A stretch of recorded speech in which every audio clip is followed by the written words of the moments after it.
Donc moi je suis Catherine Rupli. Et moi je suis Nadège. Et nous portons ensemble, en fait, nous sommes cofondatrices et nous portons ensemble le projet Bocaux & Co. Le recyclage, c'était bien. Ça a été mis en place il y a une quarantaine d'années. Mais aujourd'hui, le réemploi, c'est beaucoup mieux. C'est ça. L'impact environnemental du recyclage est lourd, que ce soit en termes de CO2, d'énergie ou d'eau. L'idée de Bocaux & Co, en fait, c'est de se dire que plutôt que recycler, c'est encore mieux de réemployer.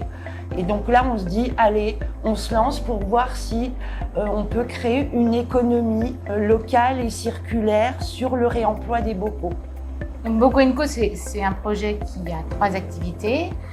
D'abord, la phase de réemploi, donc tout le circuit de collecte du réemploi des bocaux.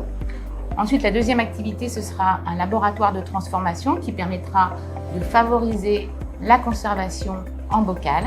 Et la troisième activité, c'est un centre de formation qui permettra à la fois de faire la formation initiale et continue en direction des producteurs, mais également de la sensibilisation auprès des citoyens pour tout ce qui est conservation bocale, donc stérilisation, pasteurisation, lactofermentation.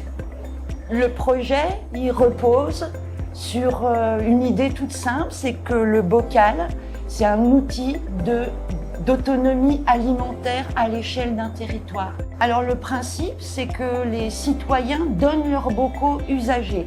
Bocaux & Co met en place un point de collecte, comme par exemple ici, Court-Circuit 21. Donc on a déjà 8 points de collecte qui se sont portés volontaires. Au niveau des points de collecte, en fait, les gens vont acheter des bocaux qui vont être pleins et ils vont pouvoir ramener des bocaux vides sur différents points de collecte. Bocaux & Co se chargera de récupérer ces bocaux, de les trier, de les déshabiller, de les laver et de les remettre dans le circuit de distribution. Donc c'est vraiment partir d'une ressource qui existe déjà. Ce qu'on veut avant tout, c'est démarrer très rapidement le projet dans le cadre du Festival des solutions écologiques. Le but, c'est aussi de fédérer l'ensemble des acteurs et que les gens nous rejoignent dans l'aventure. Donc voilà, n'hésitez pas. Rejoignez-nous.